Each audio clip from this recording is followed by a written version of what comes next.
Hello and welcome to a not so awesome review. Today we're taking a look at Wonder Woman #1, part of DC Universe Rebirth banner looking thing going on there, and 75 years of Wonder Woman. It says it on the corner. I can say words. I will say this about the issue: the art is really good. I really do like the art in this. I think it looks amazing. The detail in it is really good. The story, however, I don't know, it just goes back and forth between aside from the end, where I guess we kind of figure out what's going on with Wonder Woman, more or less. I had no idea what was going on. We went back and forth between her, Steve Trevor, and this new lady who works for the government. I don't remember her name. And yeah, basically the whole issue, Wonder Woman is wandering this place, saying out loud that she wants to just talk to somebody. She doesn't want to fight. Eventually she ends up fighting these weird creature thingies, and by the end of that, we'd see where she was and going and what she wanted to basically talk about, which was alright, cool, I'm interested, but it's not new reader friendly in my opinion, because I was confused. I did read, I think, the first 2 volumes of Wonder Woman from the New 52. I liked it. This is different. The art is definitely different from that, and I actually really like the art in this over the art in that. I like her new costume and everything. It looks awesome, if you ask me. Steve Trevor and all the army scenes he was doing looked really good. Everything was just drawn really good, and I really enjoy that part. The story definitely has potential to be really good. If you know, I guess, your background of Wonder Woman, more or less, it's not bad. You can follow along, but unlike some of the other Rebirth issues, it doesn't really go over kind of any type of origin in any way. I know Batman didn't do it, and Superman didn't do it, but I feel like those two, being as big as they are, can get away with it, because we've seen Batman's origin in almost every single iteration of his being, like every single cartoon, every single comic book, every single movie and everything.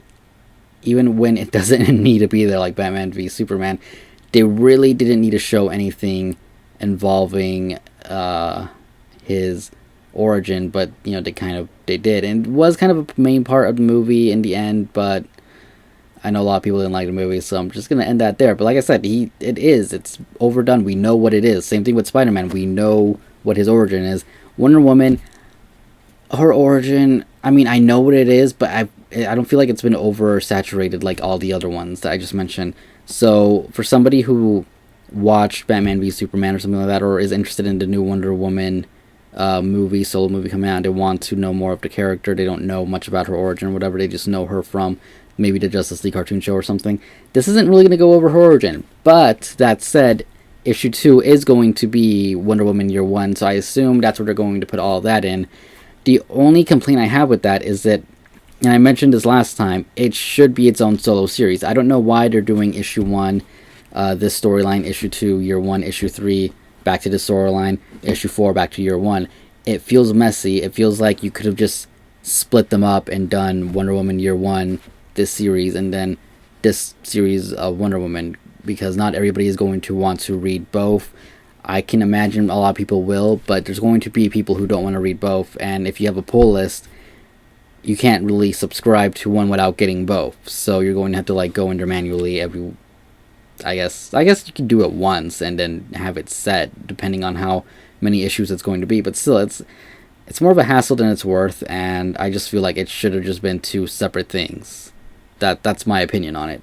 Other than that, like I said, it's an interesting story. I want to know what's going to happen. I don't want to talk about spoilers just yet. We're going to save that for spoiler alert. Otherwise,